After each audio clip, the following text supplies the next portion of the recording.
ফরিদপুরে ১২০০ অসহায় মানুষের মাঝে ঈদ বস্ত্র বিতরণ করলেন সমাজসেবক দম্পতি।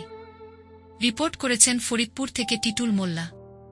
ফরিদপুর সদর উপজেলার ৯ নং ওয়ার্ডের রঘুনন্দনপুর, শোভারামপুর সহ আশপাশের এলাকায় প্রায় ১২০০ অসহায়, দরিদ্র ও কর্মহীন নিম্ন আয়ের মানুষের মাঝে ঈদ বস্ত্র বিতরণ করেছেন বিশিষ্ট সমাজসেবক ও ব্যবসায়ী হজরত পাট্টাদার এবং তার সহধর্মিণী মৌসুমী।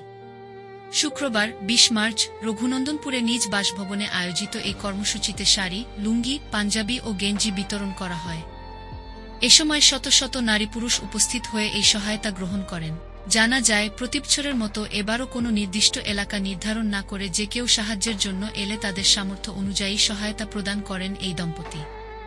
অনেক অসহায় পরিবারের পাশে তারা গোপনেও সহায়তা পৌঁছে দেন। মৌসুমী বলেন, আমরা মনে করি দানস্তকা প্রচারের জন্য নয়। আল্লাহ তাআলা যদি তৌফিক দেন তাহলে মানুষের পাশে দাঁড়ানো আমাদের দায়িত্ব।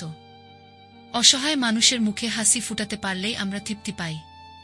ওই দম্পতি আরও জানান, করোনা মহামারীর সময়ও তারা প্রায় ৯০০ পরিবারের মাঝে খাদ্যসামগ্রী বিতরণ করেছিলেন। নিয়মিত আপডেট পেতে ফলো এবং সাবস্ক্রাইব করুন দিয়ে এমটিএম নিউজ, ফরিদপুর বার্তা 24 ও চ্যানেল এসটি টিভির সঙ্গেই থাকুন। আসসালামু আলাইকুম, সবাইকে ঈদ মুবারক। ঈদের শুভেচ্ছা জানাচ্ছি। আমার হাজব্যান্ড মোহাম্মদ হযরত আলী পাটাদার ফরিদপুরে একজন বিশিষ্ট ব্যবসায়ী। আমরা নিজের ব্যক্তিগতভাবে কিছু বস্ত্র মানুষের মাঝে বিতরণ করে থাকি।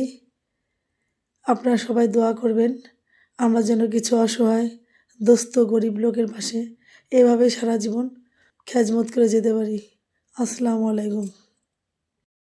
পরিস্থিতির সর্বশেষ আপডেট জানতে আমাদের সঙ্গেই থাকুন। ভিডিওটি শেয়ার করুন এবং সাবস্ক্রাইব করুন এমটিএম নিউজ।